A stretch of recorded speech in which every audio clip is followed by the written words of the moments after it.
네, 안녕하세요. 저는 서울엔 비뇨의학과 의정부점 이한솔 원장입니다. 전립선 비대증에 대해서 병명은 되게 많이 들어봤는데 네네. 정확히는 좀 알기가 어려운 것 같아요. 이게 또 어떤 병인가요? 자, 전립선 비대증은 이제 남성이라면 전립선이라는 장기를 누구나 가지고 있죠. 그런데 이게 노화의 과정이기도 한데 시간이 지나면서 점차 이게 비대해집니다. 그래서 용어 그대로 전립선이 커져서 비대해지는 질환을 전립선 비대증이라고 합니다. 50대에서 50%, 60대에서 60%, 70대에서 70% 정도에서 발생을 한다라고 알려져 있는 흔한 질환인데 여러 가지 소변 관련된 증상을 만들 수 있기 때문에 삶의 질을 저하시킬 수 있는 그런 질환입니다. 전립선 비대증의 좀 대표적인 증상들을 알 수 있을까요? 자, 전립선이라는 장기가 소변이 지나가는 길인 요도를 둘러싸고 있는 형태이기 때문에 전립선이 커지다 보면 양쪽에서 요도를 누르게 되면서 소변 줄기가 약해지는 증상이 일단 대표적인 증상이라고 할 수가 있습니다. 그 외에도 소변이 자주 마려워지는 빈뇨, 그 다음에 소변이 마려움을 느꼈을 때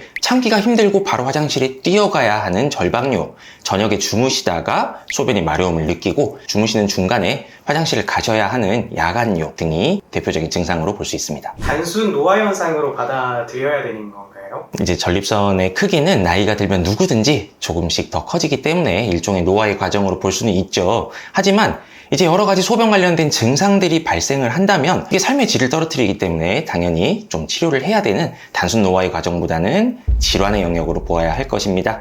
그리고 증상이 이제 빨리 조절을 시작을 하지 않으면 조금씩 조절도 더 힘들고 더 진행이 되는 그런 특징을 가지고 있어서 증상이 불편함을 느끼신다면 적극적인 치료가 필요합니다. 그럼 전립선 비대증을 치료하고 싶은데 어떻게 보통 진행이 되나요?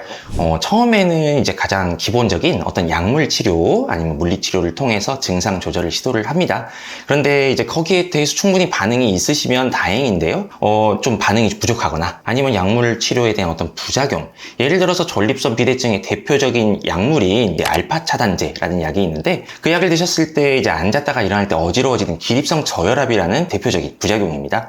성생활의 기능이 떨어진다던가 하는 부작용이 있는 건가요? 전립선 비대증 약의 대표적인 사실 부작용은 역행성 사정입니다. 사정이 앞으로 안 나와요. 사정을 했는데 느낌은 드는데 방광 안으로 거꾸로 들어갔다가 나중에 소변에 녹아서 배출이 되는 현상, 이런 부작용을 느끼시는 경우, 또 경우에 따라서는 전립선 크기를 줄이는 약의 경우에는 발기 기능에도 영향을 좀 미치는 경우가 있습니다. 이런 부작용을 느끼시는 경우에는 좀 시술이나 수술적 치료를 고려를 해 보아야 합니다. 오늘은 그 중에서 이제 시술적 치료 중에서도 비교적 최근인 2023년 신의료 기술로 선정이 된 리줌 이라는 치료 방식에 대해서 설명을 좀 해드리려고 합니다. 리줌에 대해서 전에 처음 들어봤는데 이게 어떤 시술인지 간단하게 말씀드리면 일단 내시경 기구를 이용해서 뜨거운 수증기를 전립선 비대증 조직에 분사를 해가지고 비대증 조직이 이제 익겠죠. 익어서 괴사가 됩니다. 천천히 시간이 지나면서 괴사가 되어서 그 크기가 줄어들어서 효과를 보실 수 있는 그런 치료 방식입니다. 그리고 수증기를 한 번 쏘는데 걸리는 시간은 약 9초 정도. 근데 한 번에 하는 것은 아니고 전립선 크기에 따라서 조금 차이는 있지만 적게는 2회에서 여러 번 이렇게 수증기를 분사를 해가지고 전립선 크기를 줄여드리는 그런 치료의 방식입니다. 고온의 수증기에 노출이 되면 전립선 크기는 한 1개월에서 3개월 정도에 걸쳐서 서서히 그 크기가 줄어들어서 치료 효과를 보실 수 있게 됩니다. 그러니까 말만 들어도 되게 좀 통증이 느껴지는데 좀 고통이 좀 심하지는 않나요? 의외로 통증이 심하지가 않아요. 일단은 내시경 기구가 들어갈 때 약간 불편감은 좀 있으실 테고 이제 말씀 먼저 하셨듯이 수증기가 분사가 되는 그때 약간의 어떤 뻐근함이나 불편감 정도를 말씀을 하시는데 대부분은 특별히 전신 마취나 하반신 마취 없이 국소 마취 하에서도 다들 잘 참으십니다. 그래도 통증이나 이런 거에 대한 두려움이라든지 걱정이 되시면 그때는 뭐 수면 마취라든지 이제 진정 마취를 통해서 좀 추가적으로 좀 도움을 받으실 수도 있습니다. 그러면 전립선 비대증에 모두 리줌 시술이 필요한 건가요? 일단은 기본적으로는 그 최소한의 조건을 충족을 시켜줘야 하는데 만 50세 이상의 남성분 전립선 크기는 30g에서 80g 이하의 조건을 충족을 해야 되고요. 또한 제일 중요한 점은 약물도 마찬가지지만 다른 이제 시술이나 어떤 수술적 치료의 경우에는 이제 사정 기능에 역사정이라는 현상이 생기는데 이 리줌이라는 시술 방식은 그런 역사정이 거의 발생하지 않는 것으로 되어 있어서 사정 기능을 시술 이후에도 보존하고 싶으신 경우에도 적응증이 되겠습니다. 홀랩이라는 시술을 저는 들어본 적이 있거든요. 네, 이거랑 맞습니다. 좀 무슨 차이가 있나요? 가장 큰 차이는 직접적으로 레이저를 이용해서 전립선 비대 조직을 도려내거나 깎아내었느냐 아니면은 이렇게 어떤 시술적 치료로 직접적으로 깎아내지 않더라도 시간이 지남에 따라서 천천히 줄어들게 만들어주느냐가 가장 큰 차이라고 볼 수가 있겠습니다.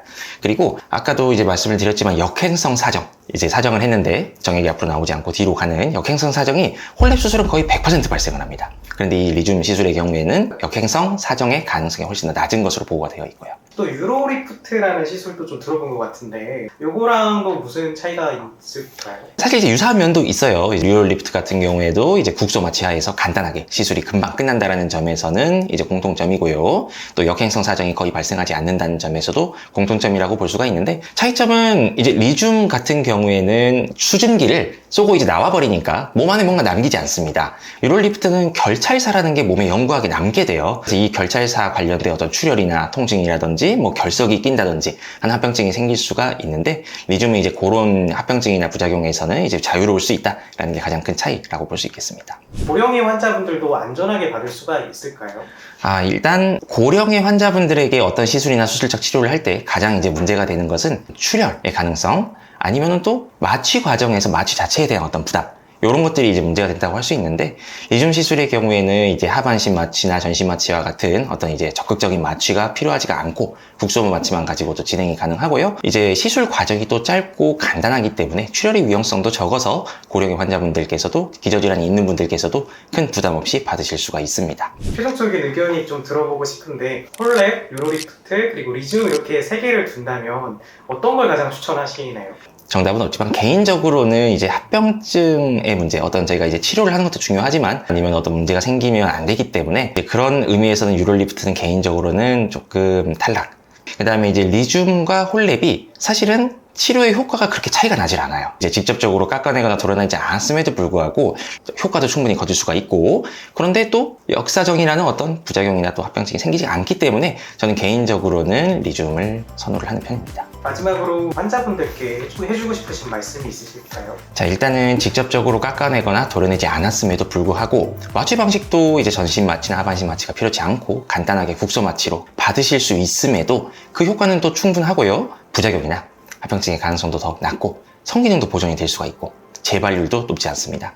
다양한 면에서 기존의 치료 방식들과 비교를 하더라도 이제 장점을 많이 가지고 있는 좋은 신의료 기술이라고 볼 수 있겠습니다.